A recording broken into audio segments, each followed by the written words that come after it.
Ha, they say that my rise to the top is long overdue. I'm just trying to cop a 3-star Goku suit. A better yet a Sanketsu that fits over loose. Equipped with a light fiber microphone, my flow the truth. Don't let these haters rule over you like the student council. Cause if they see you making moves, then they'll never doubt you. Keep that scissor blade sharper than a surgeon's scalpel. I'm hungry like a back alley doc eating by the mouthful. Hello everyone, and welcome back to Let's Pull the Trigger on a podcast where everyone has multiple transformations. I'm Fire Princess Lily, and I'm joined, as always, by my friend, Doc Sea Monster. Hey Doc, how you doing? I'm great. I had a pretty good week, for the most part, and just kind of chilling out for the night. Dope. Very dope. Very cool. What have you been up to since we last talked on this podcast?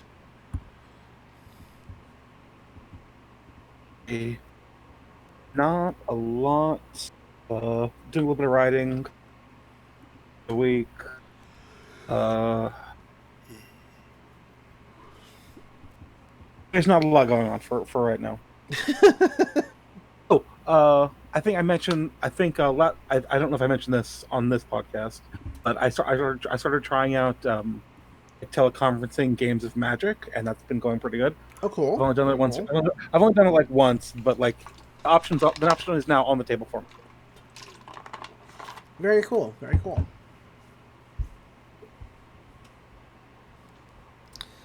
And that's it then. I'm going to my friend's house, and I'm going to make my broccoli cheddar soup for them tomorrow. Oh, cool. Very cool. Broccoli cheddar soup. Pretty good stuff. Yes, I came up with my own recipe for it in it was last month, and it came out really good. So now I have added a recipe to my repertoire. Nice. Very cool. Yeah. Carrots, broccoli, sharp cheddar, some mushrooms to be fancy. Mm. I can send you the recipe sometime if you want it. Sounds cool.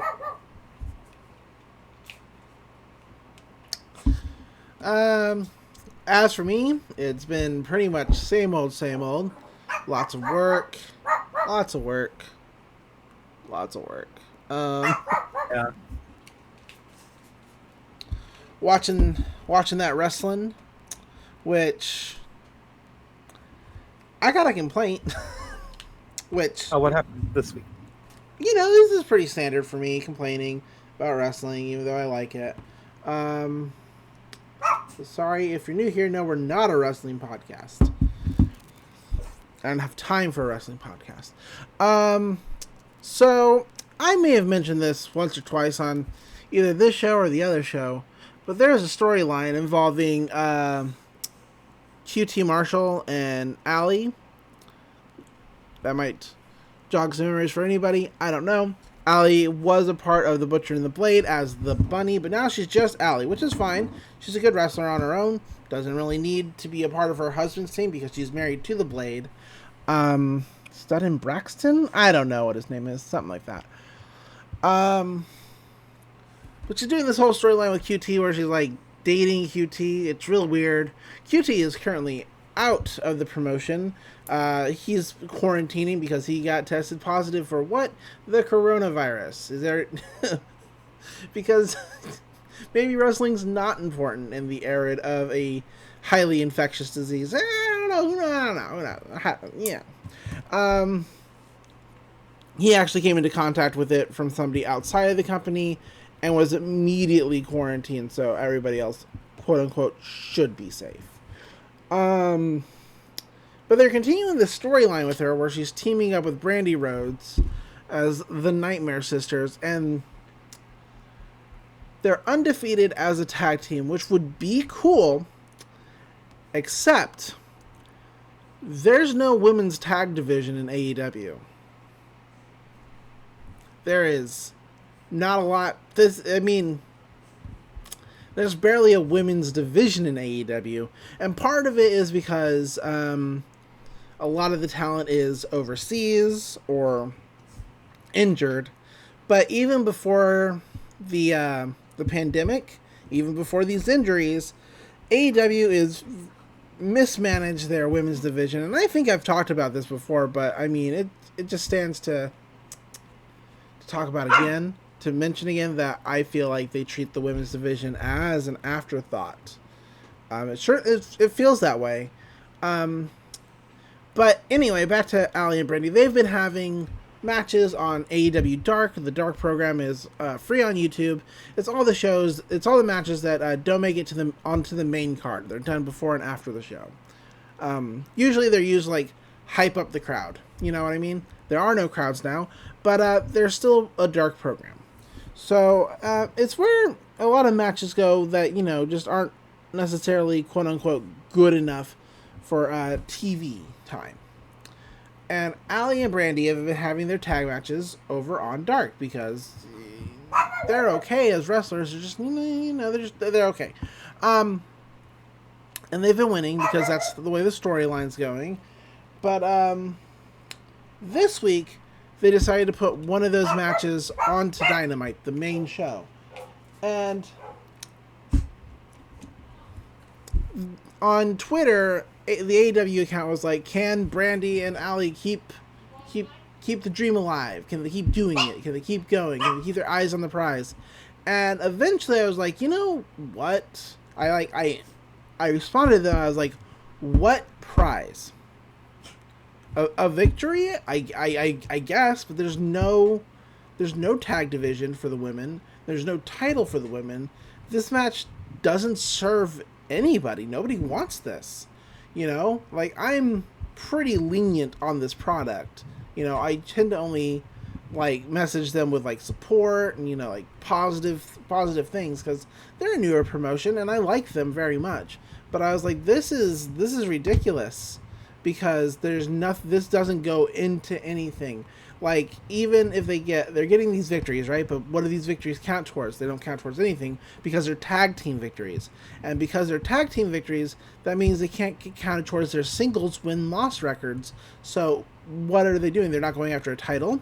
They're not getting anything, you know, for their win-loss records where it counts, where important matches happen. So what is the point of this? It doesn't even make any sense because QT Marshall, the entire reason for this tag team to exist, is currently out of the company. And while I hope that he, you know, comes out the other side of COVID okay, and, you know, will be able to compete and be healthy and all that, he might not. Like, that's a real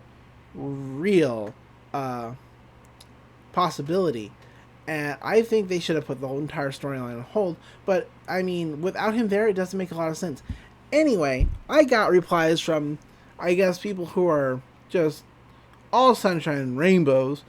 Like, no, I shouldn't be complaining. Like, no, this totally makes sense because she's trying to getting good with the Nightmare family, which is, you know, the Cody Rhodes family. And I was like, okay, then why can't this be on Dark? They're like, they shouldn't have an important story on Dark. I was like, they've been having important story on Dark. And they're like, oh, well, we don't watch Dark. Like, if you watch Dark, you would know what this is. This is, like, not new. This is been going on for a while, and it's not that great. It is not that great. And this doesn't serve anybody. Like I said, this doesn't make any sense. This is not good. They're like, oh, what else should they be doing? It's like anything else with the women's division, because right now they're devoting like 5 minutes a week to the women's division, and they could be devoting more. Like, you know, oh, well, they don't have a lot of wrestlers because like, well, they have all these wrestlers. They'd be using all this other local talent. They could be hiring more women to wrestle. That's a thing they could be doing right now. To make up for the lack of talent in the division due to restrictions and injuries. They could be doing all these things. These are reasonable. And this match could have stayed on Dark. They had a match on Dark this week. Same match, basically. It was just a 2-minute squash match for Allie and Brandy. And they're like, well, this is super important, so it should be on TV. It's not going to be like a 2-minute squash match. And you know what it was? It was a 2-minute squash match. One not even that good. I was like, oh man. So I feel vindicated in the fact that this didn't like do anything for anybody. This wasn't even like we're gonna show how great Brandy and Allie are on TV. We're gonna like they're gonna put out all their best moves, their best talents. No, it's super squashy, and nobody looks good. Not one person looks good in this match, and it doesn't mean anything. That's the worst part of it to me. Is like nobody looks good, and they don't even look good, and it doesn't mean anything. Like I feel like every match should have a point, if that makes sense. Like I feel like every match should serve something. If it's storyline, cool. But the storyline doesn't make any sense because Brandy doesn't like Allie, and Allie doesn't like Brandy. They're only doing this for QT, who's not there. So if the match doesn't serve the storyline, if it doesn't advance the storyline, which this didn't, and if it doesn't work towards something like a title shot, which there's no tag titles, and these tag wins cannot be counted towards singles, climbing up the singles ladder, then what is the point of this match? They worked with local talents. So they worked with jobbers. So they don't have like a rivalry with these people. They don't have there's nothing meaningful behind beating them. So what is the point? Ultimately. Well, okay, I'm gonna have to ask a question. Sure. Being from an outsider here, but can't they just make it mean whatever they want? Can't they just say, okay, well now we're counting these women's tag matches for this, or now we're going to release this secret title, or can't they just make it mean whatever they want? They could. They're not. It's all fake. It's all it. I'm not saying it's fake. It's not that it's fake, because I know it's not fake. It's predetermined. It's scripted. It's scripted. It's got a storyline. Yeah. But can't they can do whatever they want and have it mean anything. They could, but they aren't. But they're not, and that's the issue. Currently, it doesn't mean anything. It's not adding. It's not building to anything. It's not going anywhere. Yeah, that's the problem. And you're right. They could release a quote unquote secret tag women's title, but the problem with that is there's not enough women in the division to make a proper tag division. Right. If you don't count the local talent, there are 6 to 8 women. That's the entire division right now, because the other half of it is either injured or in the other in other countries with travel restrictions. I don't even know if we're ever going to see European talent ever again, because America wants to fuck around and find out, and Europe said, well, until you get your shit together, nobody from America can come here ever. Period. Stamp. So I don't know if we're ever going to see European talent ever again. I just remembered something about travel restrictions. I have a friend whose father is stuck in Saudi Arabia. Oh, that sucks. Well, our listeners have probably picked up that I'm from Texas, and I have friends whose family work in oil. And my friend's father was traveling for work, right? And he has been stuck in the Middle East this entire time. He's been staying in a hotel. Oof. Yeah.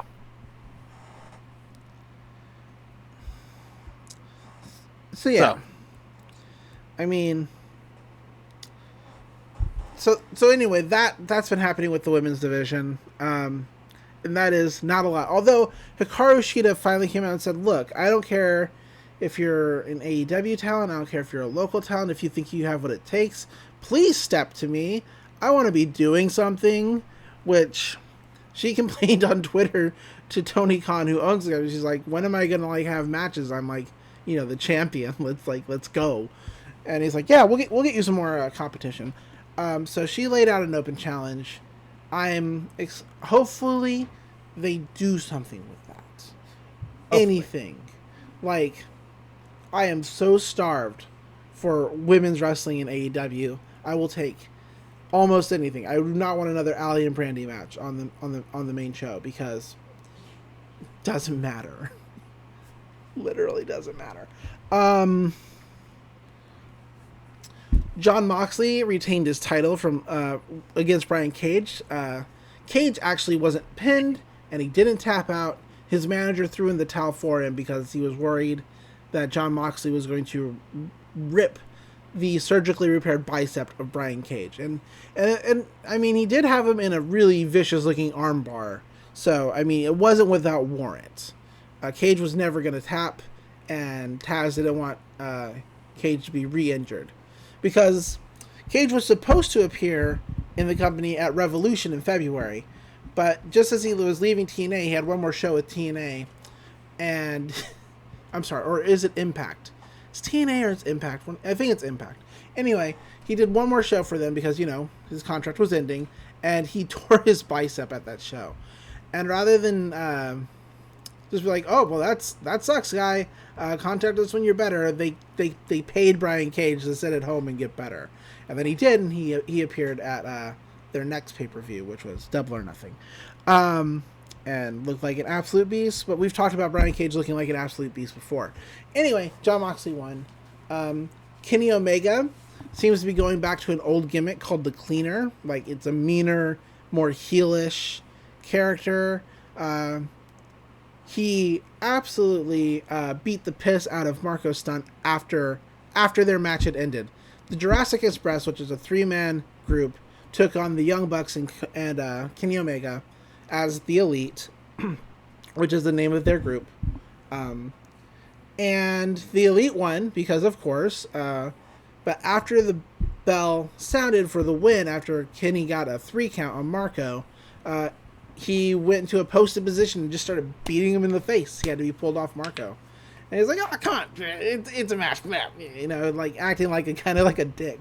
So they're probably going to reintroduce that character.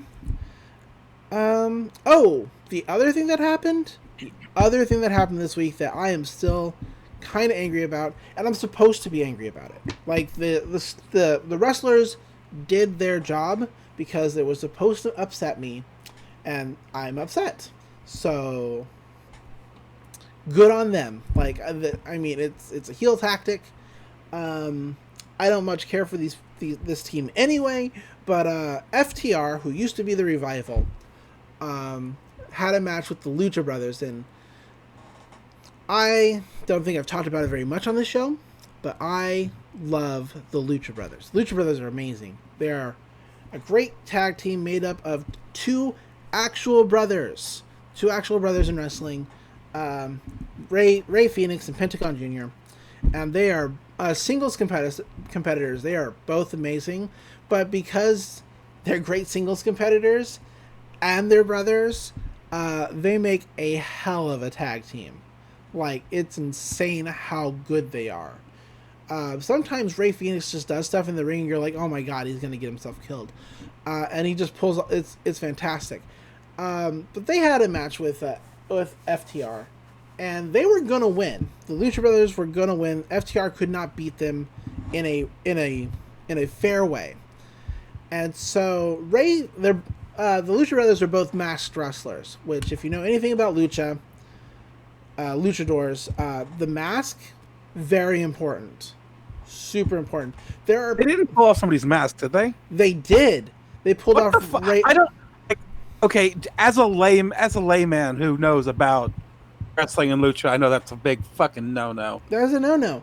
In Mexico, that is grounds for disqualification. But because we're not in Mexico, it's not. I know that this is not lucha style wrestling, but still, if someone's got a lucha gimmick, you should keep to that. Well, what's cool about AEW is that it houses a lot of different styles. Sure. So it's one of the things I enjoy about it. But for those who don't know, in Mexico, luchadors are like, masked luchadors especially, are like really into the life. Like, you will have luchadors who never take off their mask. Like, unless it's like to like shower, I guess. I don't know. Maybe they wear it to the shower. But like they in public appearances. Yeah, they wear it in public everywhere.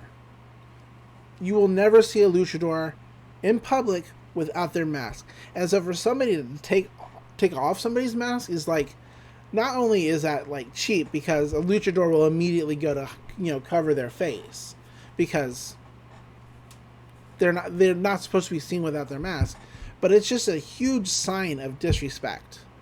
And it's not like, I mean, we had promos for this match, and it's not that FTR respected the Lucha Brothers to begin with, because they don't think like they tag team properly, you know, or whatever. But yeah, it is just like, it's a huge dick move, and I hate it so much. I mean, I don't like FTR much to begin with. Like, there have been like comments about another wrestler named Luther and how he's not very good at wrestling, and to the point, he is aggressively okay. He's not great, he's not good, but he is okay. Like, you know, he you know, I don't want to sit here and defend Luther because he's not that good, but and people are allowed to have, you know, whatever opinions about wrestlers that they want. Of course. You know, I'm not saying that you can't. I'm not saying that you have to, like, you know, you can only, like, you know, you can't ever complain. But there are people who have complained that Luther's not very good, and he maybe shouldn't be in the company. And one of the guys from FTR has liked some of those tweets, and it's like, what the like, you cannot like somebody you work with, but I think encouraging discouragement against people you work with, like real discouragement, not kayfabe discouragement, but real discouragement, I think that's fucked up, personally. They've also appeared on Jim Cornette's podcast, and then they're like, and they've talked about it afterwards, like, oh, then, like, we got such weird looks in the locker rooms, you know, coming back after being on Jim Cornette's podcast, like, you know, like, whatever. It's like, yeah, of course you did. That's Jim Cornette, who has said nothing but terrible things about AEW as a company, and has wished actual harm and death on several of their talent. Of course people are gonna, like, look at you like, what the fuck, if you're gonna appear on somebody's show who did that. It's like if Jim Cornette still had Smoky Mountain Wrestling and we had a guest on who worked in Smoky Mountain Wrestling. I've said nothing but awful, terrible fucking things about Jim Cornette because he's a total fucking dickhole, who, I mean, if he and somehow lost his voice and could never speak again, I'm not hoping that happens. I'm just saying that if that did happen, I wouldn't feel sorry for him, is all I'm saying. But see, I'm saying shit like that, right? So if somebody from Smoky Mountain Wrestling, if it still existed, it doesn't, because it got bought out by Vince McMahon because it couldn't get the money it needed to, you know, stay its own thing, because Jim Cornette's a fucking idiot. But if somebody from there came onto our podcast to, like, discuss whatever, because they're huge fans of Studio Trigger, I would absolutely expect them to get, like, some real fucking heat for it, because I've never been kind about Jim Cornette, because he's a dick. Like, he's a bag of dicks. I'm sorry. Like, nobody listening to this even knows who Jim Cornette is, right? But one person maybe one day is going to hear this and goes, oh, damn, she's going off. And I am. But yeah. So I'm just saying, you know, you should have expected the weird-ass looks. You should have expected the disapproval for appearing on a podcast of somebody who has wished your coworkers bodily harm and death and has had nothing nice to say about the promotion you're working for. Of course you're going to get, like, why are you acting like, oh, they should have just been, like, cool with it? Like, I don't know. I don't like FTR. They're talented, but so far as people, don't like them. And part of that is the Jim Cornette thing, and part of that is taking off Phoenix's mask. Like, fuck you guys. Which that's the response I'm supposed to have for the mask pull. So okay, well, taking off the mask sounds more like bad writing. I I'm mean, I'm not taking sides. I'm just saying, like, that sounds like a bad writing. it is writing. That is just, that's whatever that is. And obviously, Ray Phoenix agreed to do it, otherwise it wouldn't have happened on TV. Yeah. So it's like I don't have like real issue with the mask thing, other than like I have a visceral reaction to it, just like as a fan. It's and that just fuels into the actual problems I have with FTR, if that makes sense. Like it feeds into it.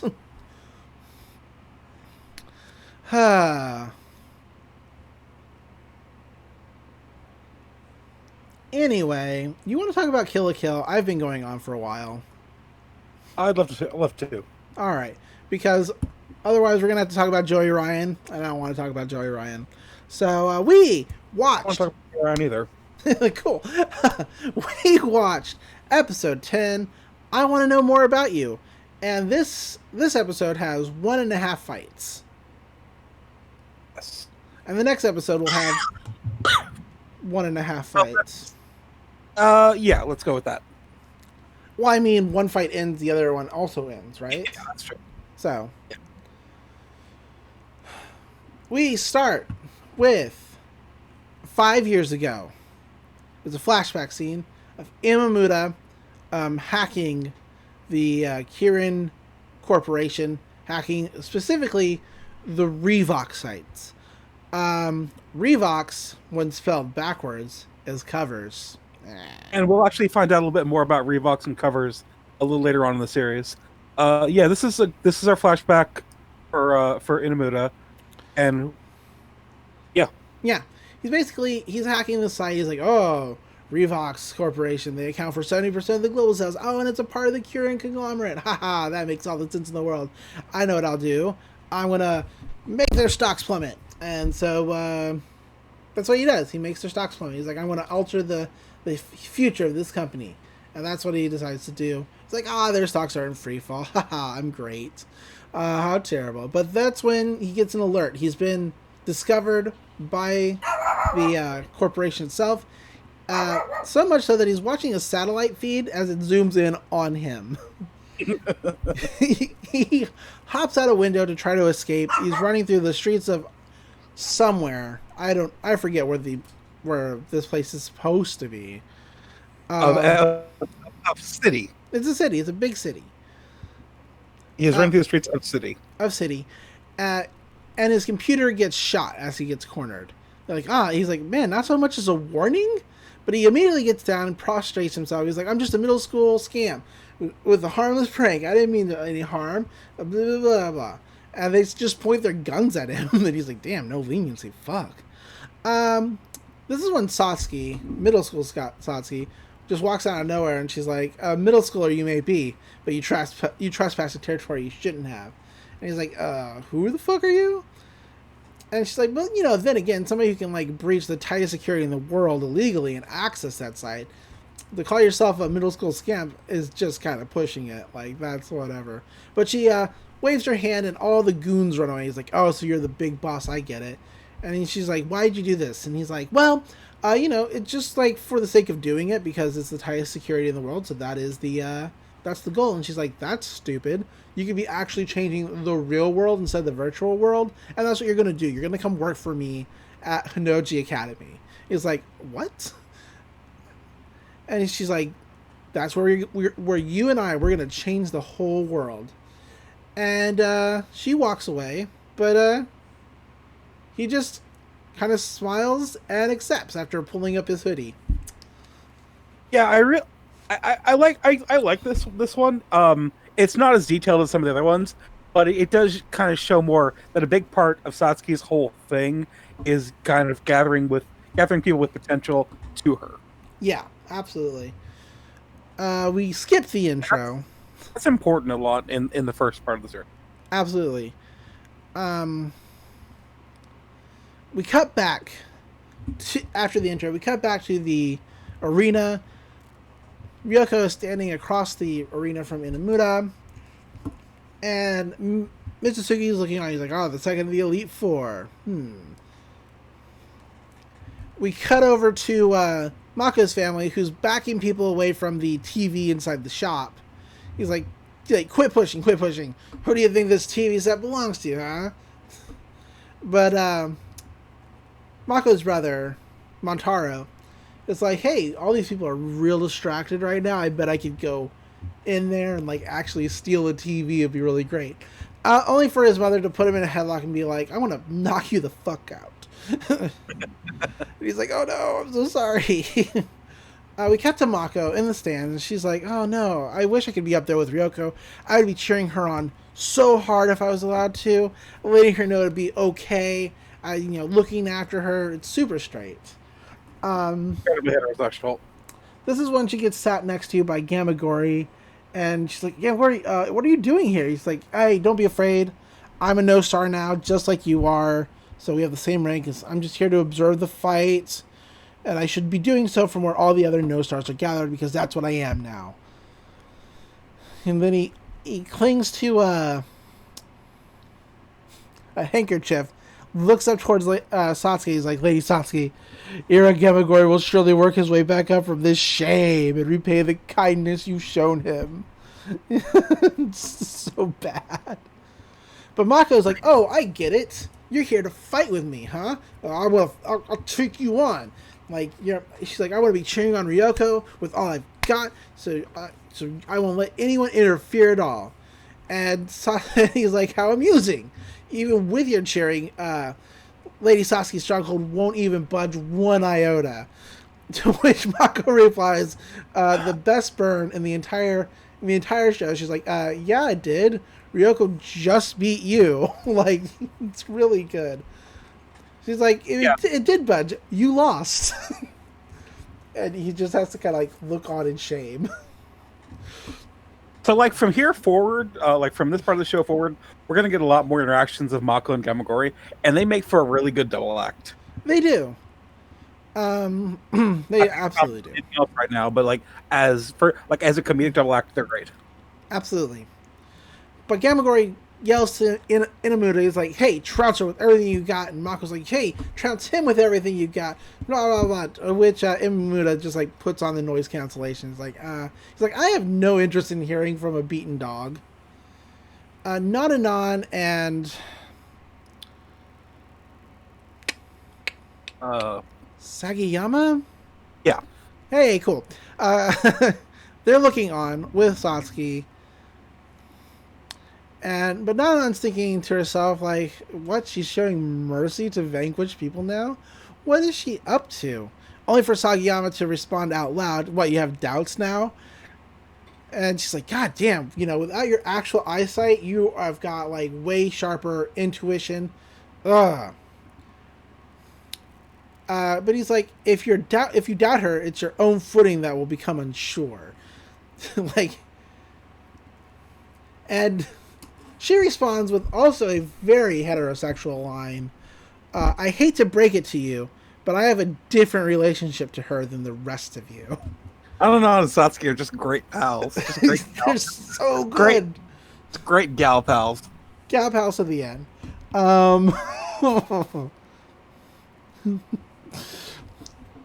But we cut back to Inumuta's phone as he's like scanning over Ryuko. He's like, your transformation's super fascinating. You like overexert yourself to fight against Gamagori. You're breathing heavily, and your heart rate is elevated. You sure you want to continue? She's like, hey, don't fucking worry about me. Let's just fucking go. And Satsuki's like, fine, start. And the fight begins immediately with Inumuta transforming. And his transformation is thankfully way less horny than Gamagori's. I am so happy.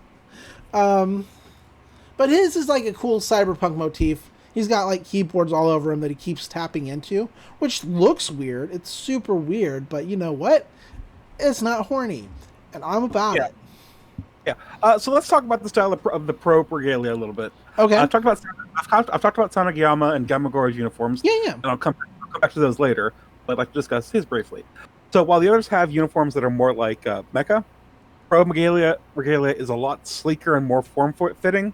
I've mentioned before, I think this show takes a lot from tokusatsu shows like Super Sentai. And I think Inumuta's uniform is inspired by the kinds of suits you definitely see on Super Sentai or something like Kamen Rider. Right. I think that's what they're going for with him, with his style. Yeah, absolutely. But he's just standing here, like, typing on himself, like, I'm going to get some really great results. And Ryoko's like, this guy's creepy. And Sanketsu is like, yeah, I feel like he's, like, stripping me apart with his eyes. I don't like this. Ryuko immediately transforms. It's a quick transformation. And Inumuta, who is still typing on himself, is like, oh, she started off with a stage 1 combat. It's cool, though, because with all the information I know about her previously from watching other fights, I can guess how she's going to move. And he does dodge the first attack easily, but she follows it right up. He steps out of the way of the attack, thinking of where it's going to go, only to be hit with where Ryuko sends it.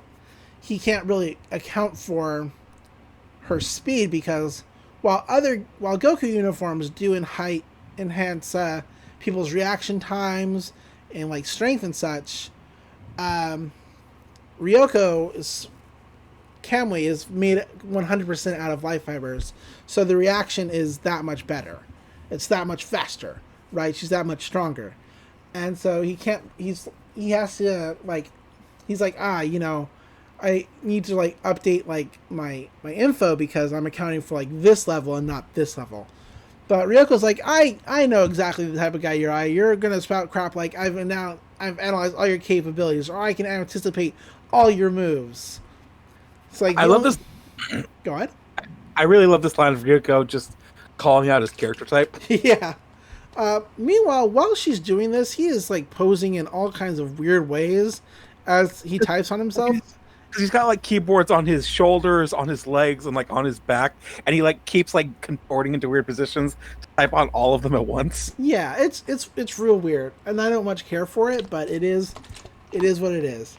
And while he's doing this, Ryuko is just like the most nonchalant she's been ever in a fight. It's really good.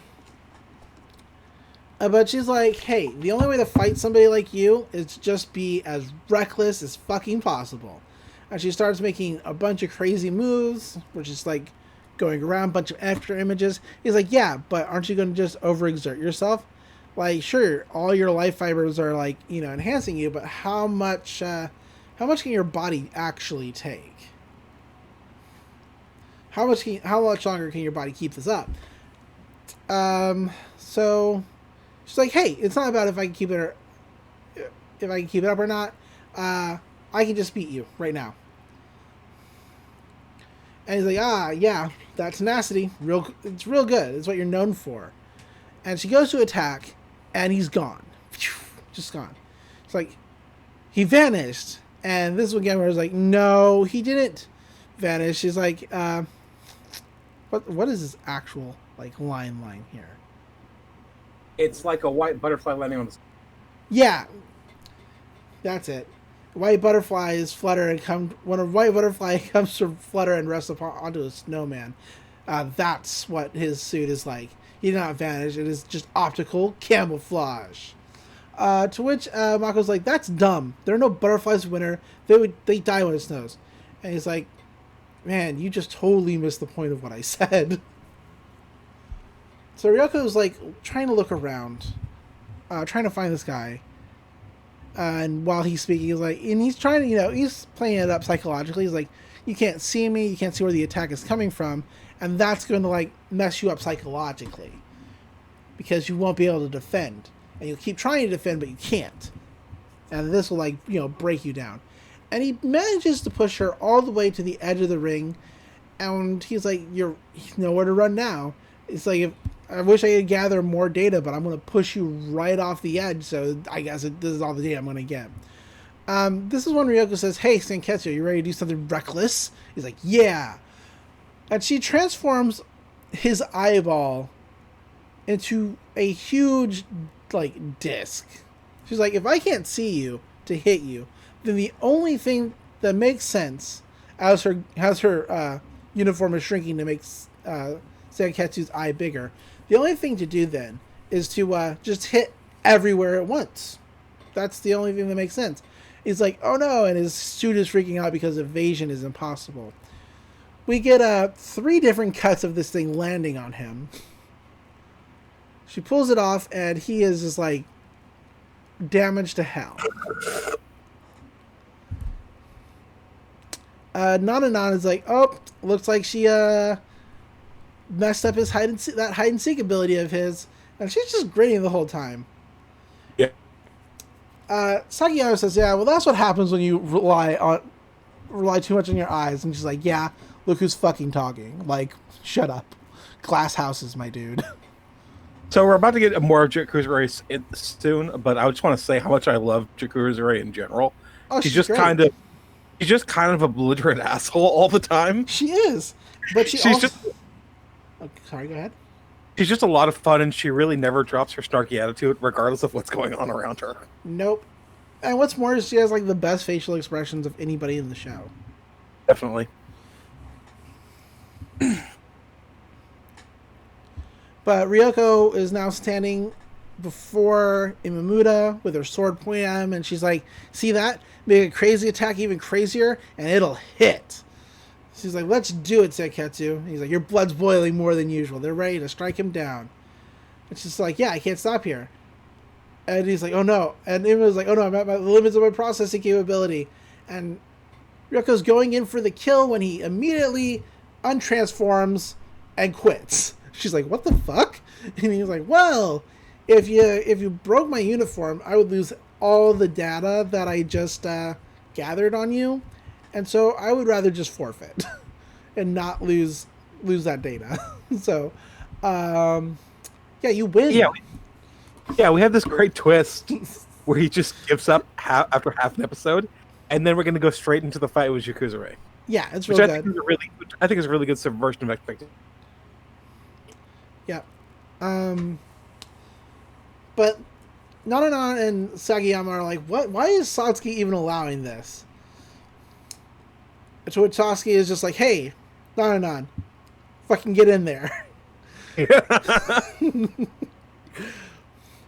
Nononon's like, what? To which Sakiyama was like, well, if, you know what? If you're like so flustered and you're so worried about it, I could just go ahead and take my turn. And she's like, shut up. I'm going to fight next. I got this. He's like, yeah, all right. But I had to go break in my 3-star Goku uniform, Battle Blade Regalia MK2, because he doesn't think she's going to win. He's not, spoiler, he's not wrong. But Nonon's like, what the fuck? Are you mocking me? Nobody mocks me. I'm not going to lose. Mitsusugi's looking on, and he's like, this is going way better than I expected, but yeah. And he walks away because he's about to go make a very important phone call. We cut back to the townspeople watching this on the old TV set in front of, the TV store, the appliance store, and an old man has come out to put out a sign that says 100 yen per 10 minutes. And everybody's like, where you get off, man? Where you get off charging us 100 yen per 10 minutes? Who's going to make us do that? And he's like, well, electricity to run the TV set isn't free, so you're going to pay for it. They're like, we're not going to pay for shit. And the entire crowd's like, yeah, we're not going to do, don't mess with us. And that's when he calls in his son, who is apparently a giant, and crushes a washing machine with his bare arms. And they're like, never mind, we'll pay. We're cool. It's pretty good. We cut back to the stadium where Inumuta is now sitting in a track uniform next to Mako. He just sits down. Which is different than Gamagori, who's just sitting there in like a towel. But Mako's like, what are you doing here? He's like, I'm just here to observe. I lost. And the Gamagori's like, yeah, you lost. I'm not going to talk about your forfeit or whatever, but how dare you show up in a tracksuit? He's like, look, the loser gets stripped of their Goku uniform. I don't remember anything about having to be naked. Who's going to even enforce that? Mr. Discipline Committee Chair. Oh, wait, I'm sorry. Former Disciplinary Chair. To which Gamagori says, oh, thank you for your kind advice, former information and strategy committee chair. And the two of them are just kind of sniping back and forth. Mako's like, oh man, the spectators seems to become a battleground. But it's okay. I won't lose either. I want to cheer for myself. Stand strong, Mako. Be strong. Hooray, hooray. To which Sanketsu's like, your friend has really finally started cheering for herself. And this leads Ryuko to smile. She's like, yeah, isn't it great? She's like, that's just classic Mako. Like, very straight. But, Mako is the thing that helps Ryuko relax. Yeah. There's more great gal pals in the show. Just more great gal pals. Sanketsu makes note of that. He's like, oh, this Mako makes you relax. This is when Nononon makes her entrance. And there is like a big marching band instrumental behind her as she marches in. It's really good. I like it a whole lot. Sanketsu's like, wow, she really knows how to make a super cheery exit or entrance. Nononon steps to the battlefield. She's like, sorry for the wait. This won't be a clumsy fight like you've had with those boys so far. Prepare to be pummeled cheerfully, jauntily, and utterly one-sidedly. As she transforms. And you know what? This transformation is good too. Like, good on Trigger for having a non-horny female transformation. Honestly. This could have been... That is worth noting. This could have been a lot worse. It's actually good. Like, it is a skin-tight suit, but it covers all of her. It's real great. I love it. It's also a tank.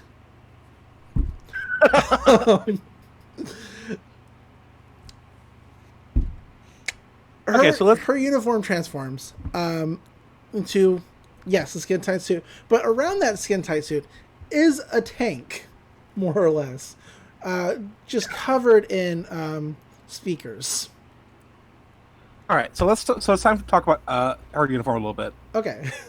So aesthetically, she's the character that's most like a standard magical girl, especially with like the baton and everything. Absolutely. She's got the biggest, mechiest uniform. It's really good. I talked about Inumuta's earlier, and I've mentioned before that Sonogama's uniform has a very fairly average mecha type aesthetic, and Gamagori's looks more like an Iron Man suit. Yeah. Jakuzure's Symphony Regalia is a bit different. I don't know how much you know about Gundam. I mean, isn't this just a reference to Big Zam? Well, okay, so besides the humanoid mechs in Gundam, which are called mobile suits in the series, there's also non-humanoid shaped mechs. Yeah, they're called Zaku. Zaku are like 2 legs, 2 arms, but the non-humanoid mechs are called mobile armor. They're much more vehicle-like, but they're designed kind of strangely. They're not in standard sorts of shapes like planes and tanks. And I think the Symphony Regalia is modeled after those kinds of mechs instead. Gotcha.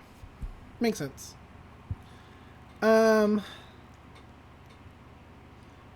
Everybody's cheering on for Nononon because, of course. And Ryoko's just like, that thing is giant. How is this a uniform? How does this work? And Nononon's like, what? You know what? Let's get a better sound she's like, I can get a better sound this way. Let's start with the first song. Let's start with some light cavalry overture, because her entire thing is just like, symphony music, more or less. And she attacks with the power of sound. That's why she has all these speakers. But it's a really great shot of her just like looking happy as fuck coming over the horizon in this giant speaker tank. I love it so much. But Ryuko's like, she's gonna fight while playing music?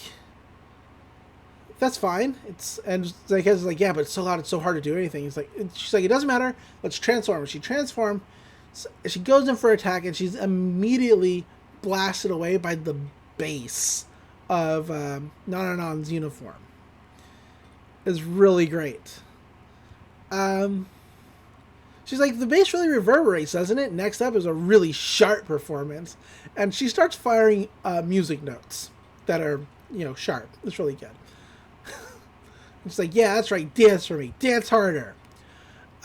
This is a good fight. I like it a whole lot because it's campy. And every time Ryuko goes in for like an attack, she's immediately blown away by just how powerful the speakers are.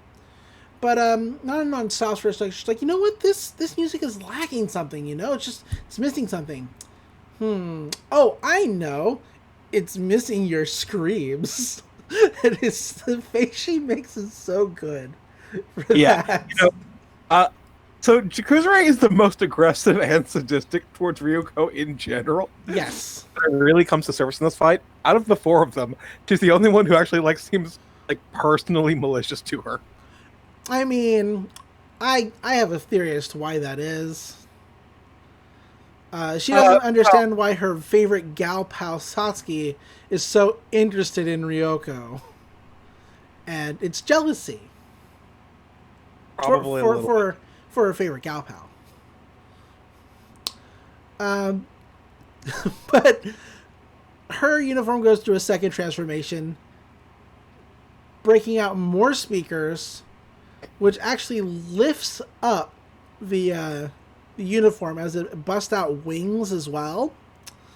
And she's like, this is the Symphony Regalia Presto. And she's like, it's flying? Why is this flying? She's like, yeah, my uniform flies now. She's like, this Go ahead. So much like Azula before her, Jakuzure is now a rocket-powered bitch. Yes, absolutely. She's like, nobody else could achieve this power. It's me alone, because only I understand the Goku uniforms and how they work as well. Work so well. I know them better than anybody. And that's because she's been with Satsuki the longest, apparently. And we get a neat little flashback between the two of them. Before that, there's this great moment where she starts flying around, and she flies up to Satsuki's perch and is like, yeah, hey, and this doesn't come through in the dub because they don't use honorifics in the dub. But in the original Japanese voice track, she calls her Satsuki-chan. Yeah, she calls her Satsuki-chan, which was a great heterosexual moment. I mean, they've been friends for a long time, but you're right, it is a very heterosexual moment. She's like, I'm the one who best uses this Goku uniform, this power that you got your hands on. And then we're going to get a flashback as their faces just kind of get closer and closer. But we cut to Taka Ibasha kindergarten. So this is how long she's known Satsuki. And we get a little Nononon with a monkey on her head. Just parading around, being followed by all the boys. And she's like, you know what, I would sure like a castle. And all the boys immediately build an actual sand castle that you could climb up into. She's like, yeah, this sandbox belongs to me, and I'm not going to let any other kids use it. Except for you, Satsuki-chan, because we've been best friends since forever. To which Satsuki's like, no, I'm cool. I don't need it, because I've got this sand right here in my hand. That's all I need, because Nononon's like, I'll build a castle for you too. He's like, nope, I got this sand. Just this little bit of sand in my hand.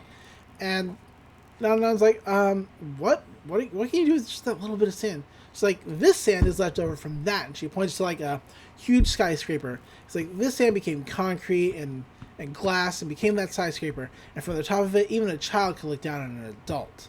And there's a big breeze that comes from way of this, almost as if the skyscraper understands it's being discussed. Breeze comes from it and knocks over Nononon's sandcastle. And Satsuki's like, a castle that can vanish at the first gust of wind is worthless. Don't you agree? And then she's like, but all buildings fall down eventually. She's rubbing her eyes because of the sand. Satsuki stands on top of a jungle gym and says, then you build a castle inside your mind. Build your skyscraper inside your mind, and it'll never fall down. Which is just so amazing. The way that Nonon's face looks, she's so impressed by this statement. But she knocks the sand out of Satsuki's hand. She's like, I don't need any dumb sand, or you don't need any dumb sand. I'll hold on to your hand forever and ever. It's very straight. Just first of all, I want to say it's interesting to see that Satsuki's just been a complete hard ass her entire life. Yeah, and we'll get into that. We will get into that more later. But This entire flashback is also incredibly heterosexual. Super heterosexual. And I gotta say, the incredibly heterosexual gag starts straining credulity when it comes to Jakuzure and Satsuki, because the subtext between them is a lot more X, just in general. Yeah, absolutely. Anyway, we cut back to the present, and she's like, ever since that day, I promised myself that I would always be with you. And she's like, I would always look out from the same height as you. And then she flies up, and she's like, well, you know what? I guess I actually have a higher view now, which is very catty. She's like, all right, let's get back to this fight. Let's go with the William Tell Overture finale. And she starts blasting, William Tell's Overture, which leads to more music notes firing at Ryuko. And she is just like, oh my god. I thought you were disqualified if you left the battle arena. She's like, no, if you fall out of the arena, so flying is no problem. She's like, that's bullshit. You guys just keep making up rules on the spot. And she's like, look, if you got time to complain, that means I need to give you something a little bigger. How about you try to dodge this jaunty tune? And she fires a recorder, a missile shaped like a recorder. The entire And Ryoko's like, what? On what planet is this a uniform? This sucks. I like this episode so much. We cut back to the Mako family watching on TV. They're like, don't give up, Ryoko, blah, blah, blah. It's very quick. But Ryoko does manage to get out of the way of the explosion just in time. She wraps... Huh? I want to say something real quick. So in the dub, when they cut back to Mako's family, her dad calls it a whistle missile, which is not really accurate, but it's funny. Yeah, it's really good. That's good. Ryoko wraps a thread around her scissor blade, and she's like, fine, you know what, chew on this, and she throws it around, and it wraps around the Symphony Regalia, and then she anchors herself down to the stage, and she's like, if you're going to fly around and I can't get up to you, I'm going to pull you down here. And she immediately does actually manage to pull Nononon out of the sky. It's a really interesting, it's a really interesting shot because she's turned this thing upside down, and we're watching Nononon's face like come mere inches away from the stage as she's being pulled down. It's really good. And then it bounces. It bounces around. And Nonon's like, you know what? I want to cut that thread. I want to cut myself loose. And Ryoko's like, hey, every part of Satsuki's body is a bundle of life fibers. Do you think you could really cut it that easily? And they cut back over to the stands where Mako's like, yeah, that's right. You can't cut that so easily. And Inumuta was like, yeah, that's a good point. But what about the stage? Is that so steady? And Mako's like, oh no, because Nono's like, yeah, the stage fucking sucks. Bye stage. And she she fires all this powerful music, which just blows up the stage. Sanketsu's like, I can survive this explosion. And he can. Absolutely. The stage cannot. Ryoko's like, this is no good. The ground's just breaking up under us. And she starts falling. And Nana's like, oh dear, she's fallen. Like I said, she's got the greatest faces. It's the best. Oh yeah. We cut over to Mitsuki, who's like, oh, thanks for turning off all your security settings so I can make this call. And he calls the Mohawk motorcycle guy, whose name I've just totally forgot. But he's like, oh, you've called me. Is this about the Conway? He's like, yeah, I guess you could say that. He's like, Ryoko's trying really hard, but, well, this thing is evolving way too fast. Because we cut back over to Ryuko. She's like, hey, Sanketsu, are you ready to do something that's really, really reckless? And he's like, yeah, let's do it. I'm going to do my best. We cut over to Nononon, who's firing even more whistle missiles. That's great. Yeah, Jakuzure straight up pulls a Vegeta and attacks the stand. He does. And Ryoko is going to get caught up in this explosion, and as we're watching like all this dust and smoke fly up, and Jakuzure's face is just like, it's just evil. It's evil here. She's like gritting and like snarling all at the same time. It's really good. Like they really went all out with her facial expressions. Oh yeah, Which is good because Satsuki really rarely has any, so that's where all of her facial expressions went to. They went to Nononon. But as the dust settles, Nononon looks surprised because it starts swirling again, and Ryuko comes blasting out of this, just flying, and Satsuki's like, oh, you've already evolved into a flying configuration in such a short time. She's like, yeah, that's my Sanketsu. Anything you could do, it could do. This is Sanketsu Shipu, which it stands for Gale. And he's like, yeah. We cut back over to Mitsu. He's like, yeah, she's trying way too hard. This thing's evolving way too quickly. He's like, so what? You want me to treat this like it's a worst case scenario? And he's like, yeah, I guess that's what I'm telling you. He's like, all right. And so he starts driving towards the high school from wherever he is. We're going to end the episode on a line from Nana who's like, how dare you, she's like, how dare you fucking start flying? The air is I'm the only one who's allowed to fly. The air is my kingdom. The sky is my world. And you do not belong here. She's like, I'm taking the kid gloves off, you stinking bitch. Like, she actually, like, just totally, like, throws away her nice act, which is still not very nice, but she, like, totally just abandons it to, like, go after Ryuko. And that's how the episode ends. Yeah, so we see Ryuko and Sanketsu pull off another transformation. She has gained the power of flight based sheerly on her own determination and how much she wants to kick Jakuzure's ass. She has joined the rocket-powered bitch club, and I love it. It's really good. But yeah, that's the episode.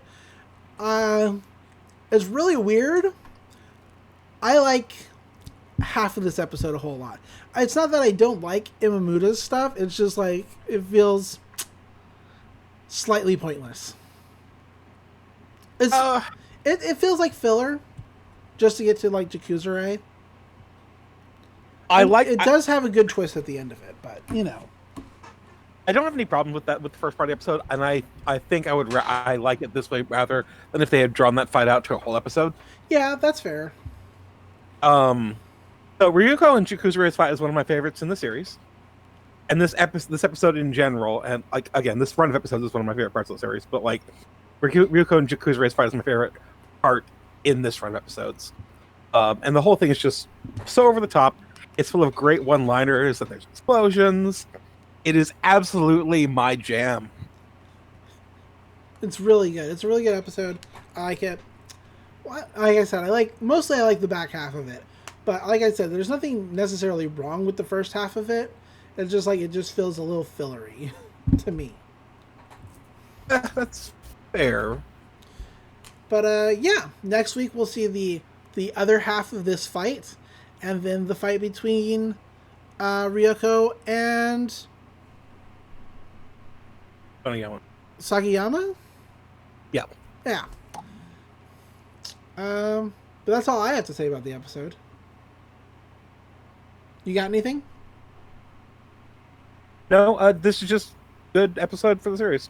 Cool. So where can people find you online if they want to like talk to you about stuff?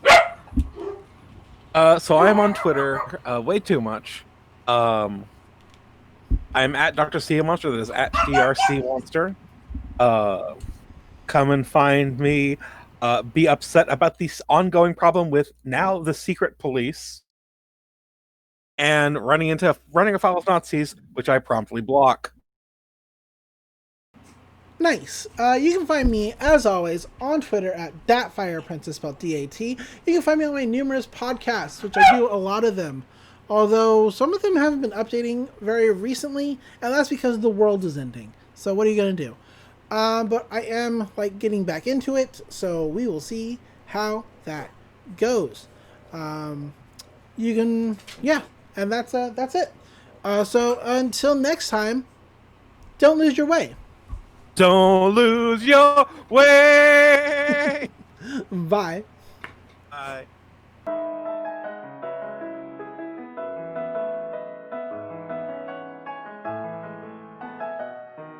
Ha, they say that my rise to the top is long overdue. I'm just trying to cop a 3-star Goku suit. A better yet a Sanketsu that fits over loose. Equipped with a light fiber microphone, my flow the truth. Don't let these haters rule over you like the student council. Cause if they see you making moves, then they'll never doubt you. Keep that scissor blade sharper than a surgeon's scalpel. I'm hungry like a back alley donkey and by the mouthful.